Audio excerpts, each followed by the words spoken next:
High, good morning. আজকে 29শে August আর এখন এই সকাল 11:15 মতো বাজে। এই সকাল 11:15টার সময় তোমাদের সবাইকে আমার চ্যানেলে অনেক অনেক সুস্বাগতম জানিয়ে আজকের ভিডিওটা শুরু করছি। আশা করি তোমরা সবাই ভালো আছো, আমরা ভালো আছি। কালকে ভিডিও করিনি, পরশুদিন করেছিলাম। কালকে আর ভিডিও করিনি, না পরশুদিনও করিনি, তার আগের দিন করেছিলাম। কালকে রূপা, আমার যে ফেব্রিক ক্লাসের বন্ধু, ওর বাড়িতে নিমন্ত্রণ ছিল দুপুরবেলা আমাদের খাওয়া দাওয়ার। ওর শাশুড়ি মা গত হয়েছেন ওই তো যে কদিন হয় আর কি, 15-17 দিন আগে। মৎস্যমুখ ছিল, তো দুপুরবেলা আমি আর গিয়া ওখানে গিয়েছিলাম।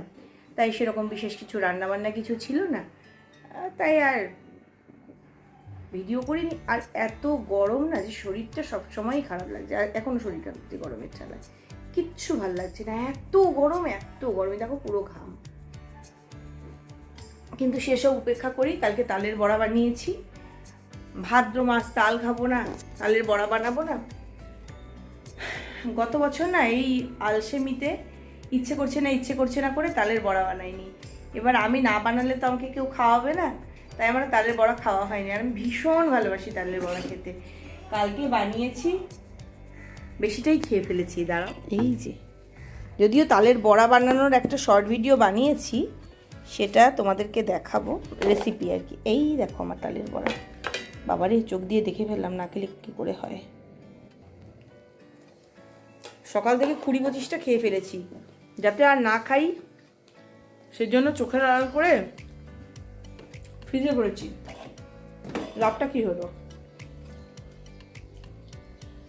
তোমাদেরকে দেখাতে গিয়ে আবার কয়েকটা হাতে তুলে নিলাম।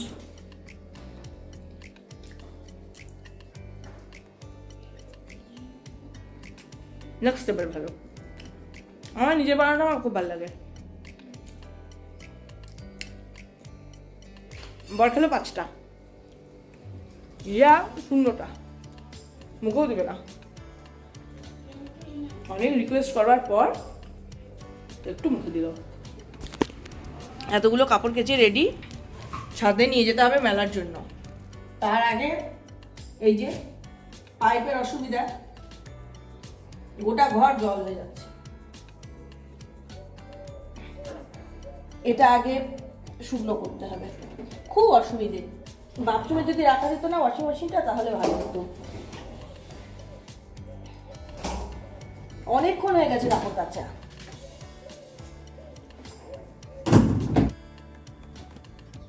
কাপড় কাচাটা অনেকক্ষণ হয়ে গেছে, কিন্তু কাপড় মেলতে না গিয়ে আমি সেলাই করছিলাম। এখন 11টা বেজে গেছে, যার জন্য যে কেটের জন্য চিকেনটা বসাতে হবে।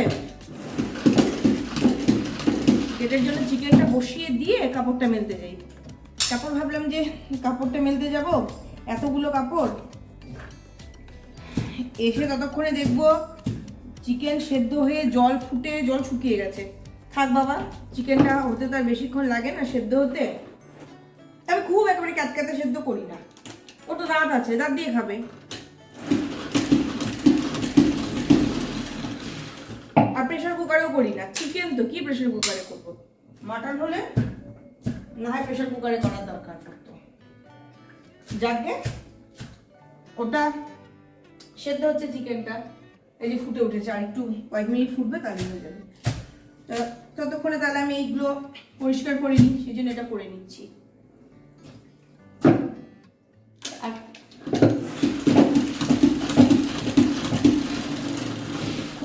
খুব সুবিধে। যখন এই জিনিসটা প্রথম কিনছিল তখন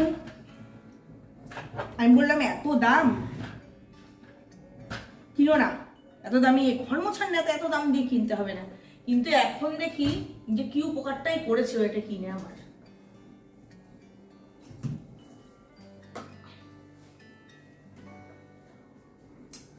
চুলে না, এর আগেও একদিন দিয়েছি, কালকেও একদিন দিয়েছি, দইয়ের একটা প্যাক বানিয়ে লাগিয়েছিলাম। কি সফট হয়েছে চুলটা। এরপরে যেদিন বানাবো ভাবছি সেদিন তোমাদেরকে দেখাবো। দই আগের দিন দিয়েছিলাম, অ্যালোভেরার মানে কেনার জেল। আর কালকে হচ্ছে অ্যালোভেরার পাতা পিসির বাড়ি থেকে নিয়ে এসেছি। অ্যালোভেরার পাতাটাকে ঘুটে দিয়ে দিয়েছিলাম, মিক্সি করে দিয়ে দিয়েছিলাম। আর দই, অ্যালোভেরার পাতা, নারকোল তেল আর ইভিয়ন ক্যাপসুল। তো নারকোল তেলটা না ভাবছি এরপরে দেবো না। নারকোল তেলের দেখো না কি শাইন হয়েছে চুলটা, আর চুলটা তো কালো হয়েছে কারণ আমি রং করেছি। ওই নারকোল তেলটা তুলতে না অনেকটা সময় লাগে।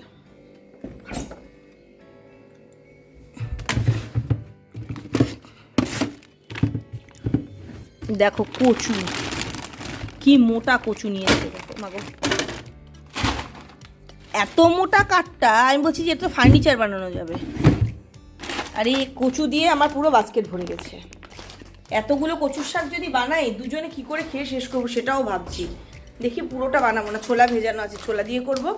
আর ইলিশ মাছের মাথা আছে, আমার শাকটায় ইলিশ মাছের মাথা দিয়ে দেবো। চলে এলাম ছাদে, দিয়েছি এতগুলো কাপড়, আর কি রোদ, তাকানো যাচ্ছে না, একেবারে টকটক করছে। বাপরে বাপ, কথা না বাড়িয়ে চটপট কাপড় মেলে ঘরে দৌড়ই। একদম অস্থির হয়ে গেছি ছাদতে, খুব খারাপ লাগছে শরীরটা। একটু ফ্যানের হাওয়া খেয়ে তারপর যাবো রান্নাঘরে। কাটা দুটোর ঘরে পৌঁছে গেছে, অনেকক্ষণ হলো রান্নাঘরে চলে এসেছি, অনেকটা রান্নাও হয়ে গেছে। কচুর শাক হচ্ছে, এই যে কচুর শাক হচ্ছে, আর এখানে বানাবো একটু পাবদা মাছের বড়া, তাই সব কিছু দিয়ে একবারে গুলে নিচ্ছি। ওদিকে তেলটা গরম হয়ে গেল, এটা রেডি হয়নি আমার। দুটো পাবদা মাছ নিয়েছি, এখন কে বেসন টেসন খুঁজবে, একটু ময়দা দিয়ে বানাচ্ছি। এই যে তেলের মধ্যে ছেড়ে দিয়েছি দুটো মাছ, ও যেটুকু এক্সট্রা ব্যাটার ছিল ওটা ঢেলে দিয়েছি। আর এখানে নিয়েছি একটা ইলিশ মাছের মাথা আর একটা রুই মাছের মাথা। ইলিশ মাছের মাথাটা দিচ্ছি আমার জন্য কচুতে, আর রুই মাছের মাথাটা দিয়ে মেয়ের জন্য একটু মুড়ি ঘন্ট বানাচ্ছি। 2:30 বাজে, স্নানে যাব, কিন্তু মুড়ি ঘন্ট বসিয়েছি। মুড়ি ঘন্টটা হওয়া কমপ্লিট না হলে স্নানে যেতে পারছি না, তল ধরে যাবে, নইলে কি বলে ওটা গলে যাবে, কিছু একটা হবে, ভালো লাগবে না খেতে। আর আমি তো একদম পোলাওয়ের মতো করে করি না, গোবিন্দভোগ চাল দিয়ে হচ্ছে ওটা, তারপরে ওটা হবে তবেই আমি স্নানে যেতে পারবো। তাই ভাবলাম তাহলে একটু ড্রাই ডাস্টিং করি, প্রচুর দিন ধরে কোনো ডাস্টিং করি না। এখন আর কলিন্স ছিটিয়ে ছিটিয়ে একটা একটা করে জিনিস মোছার কোনো ধৈর্য নেই। একটুখানি শুকনো ন্যাকড়া দিয়ে মুছে নিই, আলগা ধুলোটা তো যাবে, তাও একটু দেখতে ভালো লাগবে। বাবারে কি বিভৎস অবস্থা। আর সব থেকে বড় কথা করছি না কারণ 1 মাস বাকি আছে পুজোর, দূর কতবার করে করব। এই পরশুদিনও আরেকটা শাড়ি নিয়ে এসেছি, আর এই যে এই তালাটা এখানকার, এই যে এই তালাটা গেছে, কখন সময় পাবো তখন আবার তালাটা পাল্টাতে হবে। সব জায়গায় দেখো না খালি ধুলো ঝুল, মানে ভালো লাগে না, এরকমভাবে কিছুই লাভ হচ্ছে না। তবুও একটু আলগা ধুলোটা খালি মুছে দিচ্ছি। পুরো ঘেমে নিয়ে গেছি, তো পাতাগুলোর কি বিভৎস অবস্থা, তাও যতটুকু পারি।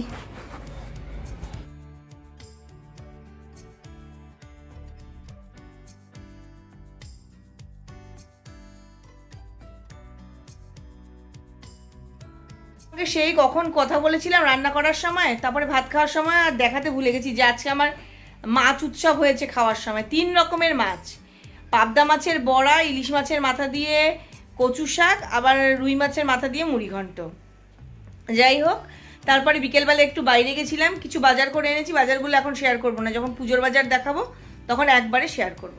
আর একটা জিনিস কিনে এনেছি, সেটা আয়রন। তোমাদেরকে বলেছিলাম যে আয়রনটা খারাপ হয়ে গেছে। এই যে নতুন আয়রন এনেই এটা দিয়ে আয়রন করা হচ্ছে।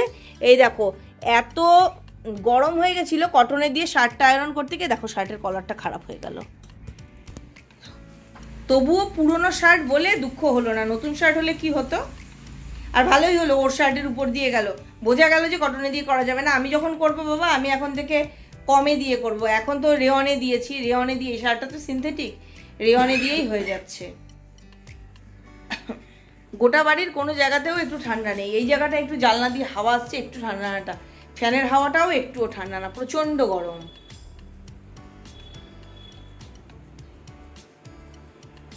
আর ইস্ত্রি নিয়ে যেটা বলছিলাম, যে আমি তো যখন করি আমার সমস্ত পোশাকগুলো, মানে ভালো পোশাকগুলো আমি নিজেই করি বেশিরভাগ।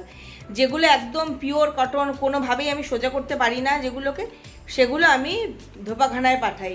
মানে ভালো হলো জানা হলো যে ইয়েতে দিয়ে করা যাবে না, কটনে দিয়ে। পুরোনো ইস্ত্রিটাতে না কিন্তু আমরা কটনে দিয়েই করতাম, কে জানে কি এটাতে হলো না কেন। তবে ইস্ত্রিটা দেখতে ভালো। আরেকটা পেয়েছিলাম খুব সুন্দর দেখতে, কিন্তু সেটার না একটু মানে ওদের রাখার দোষে দোকানদারের একটু মরচে মরচে ধরে গেছিলো। দেখে শুনে কেন মরচে ধরা জিনিসটা কিনবো, সেজন্য নিলাম না। আগেরটা ছিল বাজাজের, এবার এনেছি হ্যাভেলসের। দেখতে ভালো না বেশ। আরও জিনিস কিনেছি, বললাম তো সেগুলো দেখাবো না, সেগুলো একবারে পুজোর বাজারের সময় দেখাবো। আর এই চলে এলাম রান্নাঘরে, ওইদিকে ভাতটা হয়ে এসছে।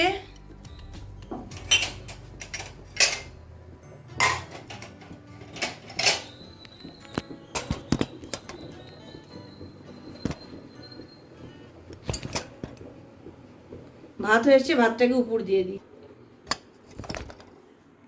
ভাতটা উপর দিয়ে দিলাম, আর এখন ডিম সেদ্ধ বসিয়ে দেব। ডিমের ঝোল বানাবো, একটু কষা কষা করে বানাবো, একটু বেশি করে বানিয়ে রাখবো যাতে সকালবেলা হিয়া টিফিনে নিয়ে যেতে পারে।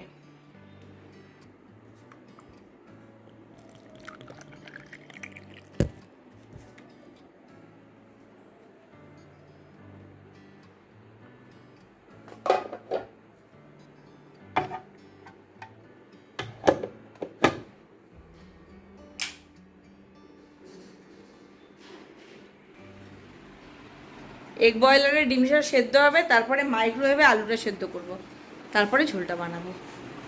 পরে আসছি আবার কথা বলতে।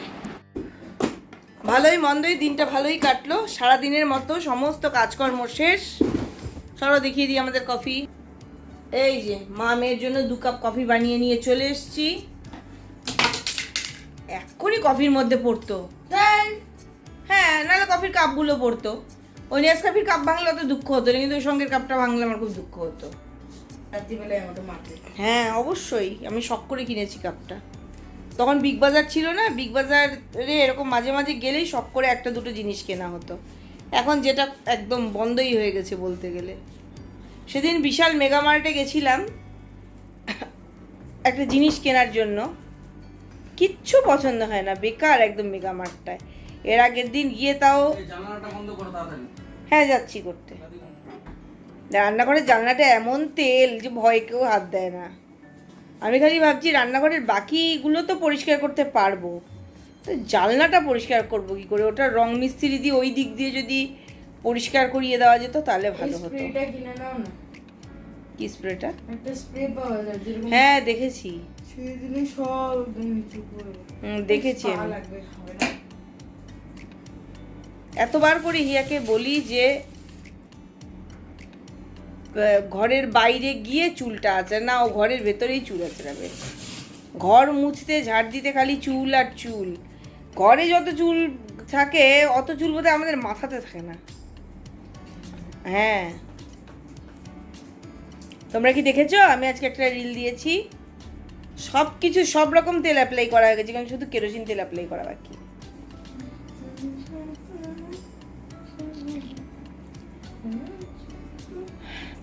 একটু ঘুম ঘুমও পাচ্ছে, আবার সেলাই করাটাও খুব দরকার। এখন খানিকক্ষণ একটু সেলাই করব, তারপরে ঘুমিয়ে পড়বো। ব্যাস, তাহলে সমস্ত কাজকর্ম শেষ আজকের মতো। আর ভালোই মন্দই দিনটা ভালোই কাটলো। কেন বললাম ভালো? তো বেশ বাজারে গেলাম, জিনিস কিনলাম, পছন্দ সেই জিনিস পরে দেখাবো। ইস্ত্রিটা কিনলাম, আয়রন। জামা এখনো দেখানো হয়নি না? এত পূজার এত আগে দেখাবো না, কিনেছি বলে কি দেখাবো নাকি? আমি আমার ব্লগেও দিব, পরীক্ষাটা হয়ে যায়। একটাই ভিডিও বানিয়ে দেবো দুজনের। আমারটা তো হিন্দিতে হয়। তো হিয়ার সাবস্ক্রাইবার কমে যাচ্ছে, টাইম কই আমার। আর ওকে যদি রিল বানাতে বলি ও রিল টিল বানায়, আর অত সময়ও পায় না। যেখানে ফলোয়ার আছে ইনস্টাগ্রামে, আমি ওখানে রিল দেওয়ার সময় পাই? যাকে তো বেকার। মন্দ কেন বললাম? সব কিছু ভালোর পরে মন্দ হলো যে শার্টের কলারটা পুড়ে গেল। যাকে কি আর করা যাবে, পুরোনো জিনিসের ওপর দিয়ে গেছে, নতুন জিনিসের ওপর দিয়ে, ভালো জিনিসের ওপর দিয়ে গেলে বেশি খারাপ লাগতো। তাহলে আজকের এই ভিডিওটা এখানেই শেষ করছি। যাওয়ার আগে যে কথাগুলো রোজ বলি আজও বলবো, সবসময় খুশি থাকতে হবে, সবসময় হাসতে হবে, আর সবসময় পজিটিভ থাকতে হবে আমার সঙ্গে, মানে ঝুম্পার সঙ্গে। Bye, good night. যারা আমার ভিডিও দেখছো, যদি ভিডিও ভালো লাগে তাহলে অবশ্যই লাইক করবে, শেয়ার করবে, কমেন্ট করে জানাবে কেমন লাগলো। আর হ্যাঁ, চ্যানেলে নতুন হলে চ্যানেলটা অবশ্যই সাবস্ক্রাইব করে নেবে। আর চলেছি গুটি গুটি পায়ে, চলেছি 11K এর দিকে। চলো, তোমরাও চলো, একটু হেল্প করো 11K হতে।